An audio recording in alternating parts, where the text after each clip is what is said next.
I find it amusing that every time I watch an animated series that's been around for 3 or 4 years just to see something else that I'm interested in that requires me to watch prior entries to that franchise, I end up loving it to bits and praising it as one of the best series of all time. To watch the Violet Evergarden movie, I watched the original series and it still reigns as my favorite show of all time.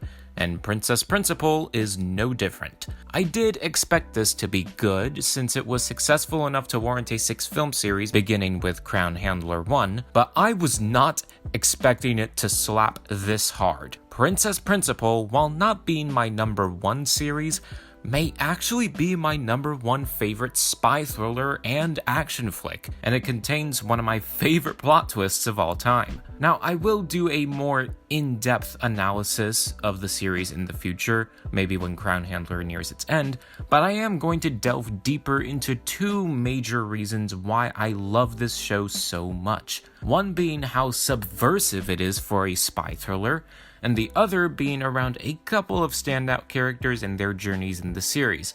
But before that, I should probably do a general non-spoiler review for the people who have not seen this series, because it is absolutely worth watching. The premise of Princess Principal is as follows. The Kingdom of Albion experiences a revolution that separates the city into 2 class-based regions, the Commonwealth and the Kingdom. In the time this show takes place, the kingdoms are at a secret war with each other through the use of spies and double agents, rather than brute force and military. An operation begins to set in motion when the Commonwealth spies plan to replace the Princess of the Kingdom, Charlotte, with one of their top spies, Anjay, who bears strong resemblance to her. However, Charlotte catches on and makes a deal with them. She will help the Commonwealth in any task so that she can keep her place as princess, so she may eventually become queen. And thus begins a thrilling adventure of 5 girls navigating a corrupt, prestigious world of lies and deceit in their journey to tear down the walls around them, both figurative and literal. While yes, the series is action-packed, thrilling in its story beats, and drop-dead gorgeous, at its core, the real hook of the series is the characters, who are fantastic. Dorothy is like the mischievous aunt of the group, holding everyone together as a somewhat maternal figure, but also carefree and reckless occasionally. Beatrice is the assistant to Charlotte, and she is a complete newbie to the undercover business, but her whimsical nature, innocence, and dedication to Charlotte is highly admirable. And she, like pretty much everyone else in this anime, has an incredibly traumatic backstory. Chise, being a foreigner to London, is naive and inexperienced due to culture shock, but she is wholly dedicated to her work with her closest friends. And Charlotte and Anjay are some of the most precious characters in anything I've seen. Charlotte devoting herself to the peace and prosperity of everyone around her, and Anjay basically being a more grounded and relatable version of Blitz from Hell of a Boss. You know what I mean if you watch the series. But that's not to downplay the action and writing of the series. All of it is pretty much amazing. It's interestingly structured, and in terms of production value, it looks great. But the major focus on character development does show that in contemporary spy thrillers like the 007 films or Mission Impossible, there's something missing in them. And thus we are now getting into slight spoiler territory. Carry on if you want to, but I highly recommend watching the series first. It's on Prime Video.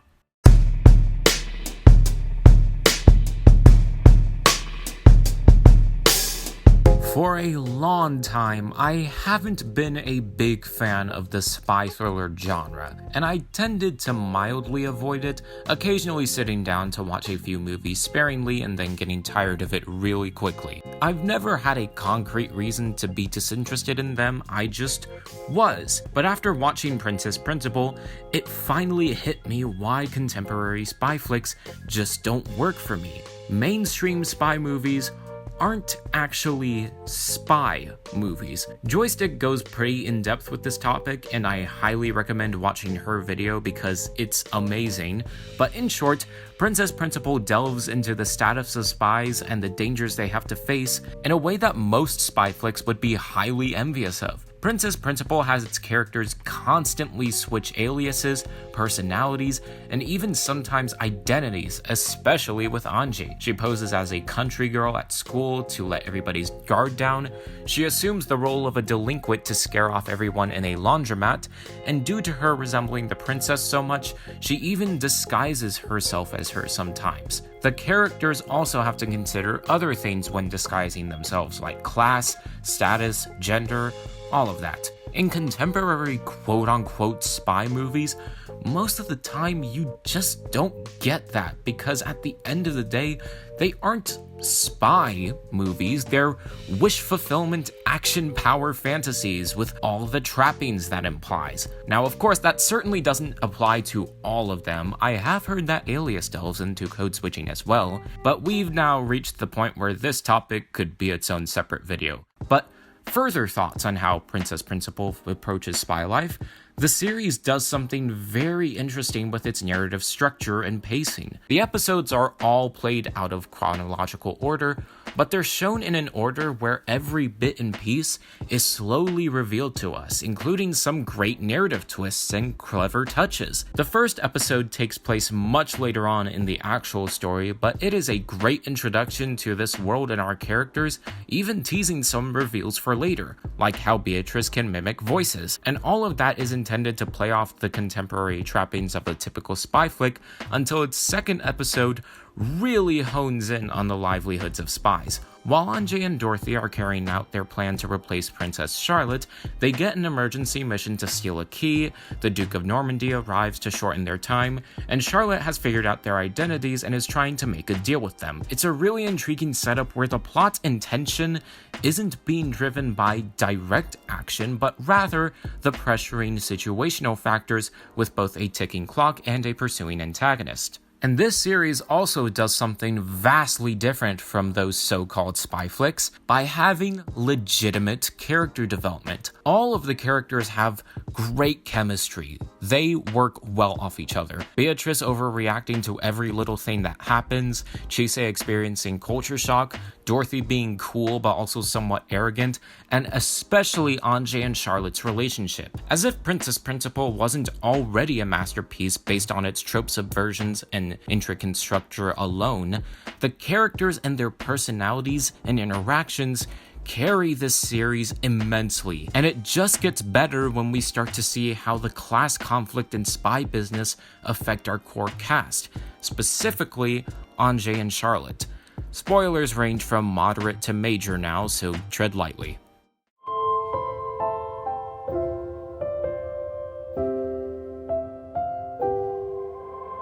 In the second episode, which already subverted a lot of spy tropes, Charlotte finds out about Anjay and Dorothy's association with the Commonwealth and makes a deal to be involved with their work so that she can eventually become queen with their help. As the other characters try to wrap their heads around how this whole thing happened and why Charlotte is being so generous to the spy organization, the answers to these questions are revealed to us at the end of the episode. This series delivers one of the best plot twists of all time.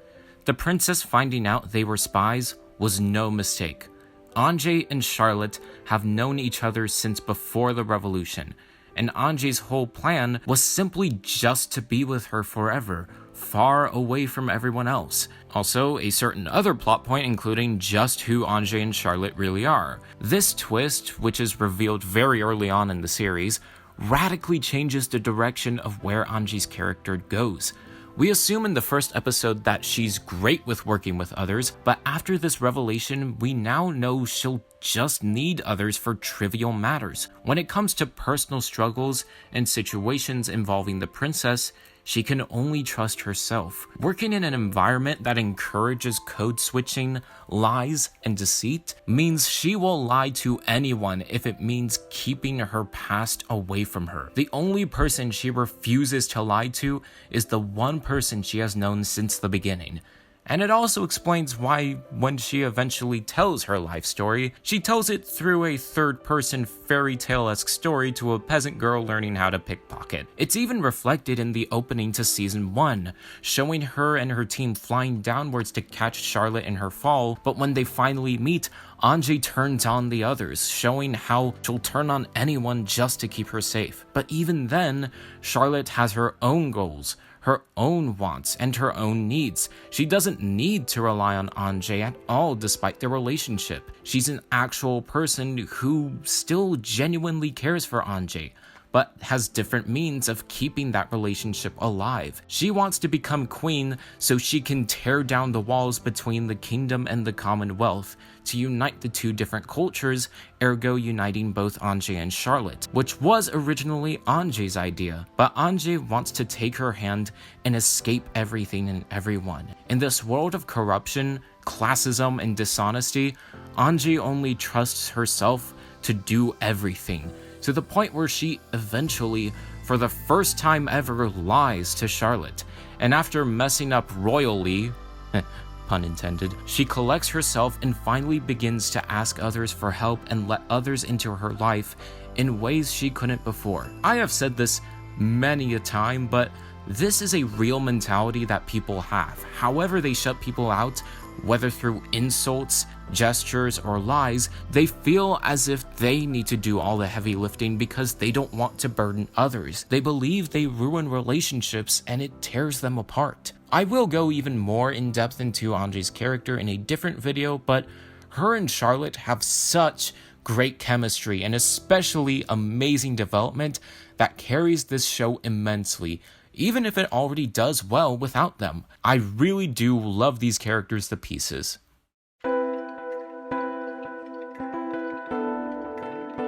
Sure, this doesn't reach exactly the same heights as Violet Evergarden, but it is very, and I mean very close. But there is one thing I can say about Princess Principal that I couldn't quite say about Evergarden. This is a series that is absolutely for everyone. Its production value is off the charts, from its addictive, jazzy soundtrack right down to the drop-dead gorgeous animation, with some top-tier action scenes, and its visual storytelling is kind of amazing. The structure in its narrative is so intricately constructed and carefully made that it makes its story so thrilling and mystifying to watch. Just watching all the bits and pieces of the story come together one by one is a joy. The characters are funny and appealing, but especially the relationship between Anjay and Charlotte is tragic with history, yet sweet in the present. But most importantly, the trope subversions regarding so-called spy flicks and how the spy business affects our core characters is brilliant down to the bone. I really do love this series to pieces, and it's such a shame that it got robbed of any attention the year it came out. I only found out about it through AMVs and the recent Crown Handler, which is one of my favorite films of the year, by the way. So the entire point of this video is that Princess Principal is a drop-dead masterpiece in every way, with only a couple of hiccups that, fortunately, aren't too distracting. I give it a 9 out of 10. It definitely qualifies as being one of my absolute favorite series of all time.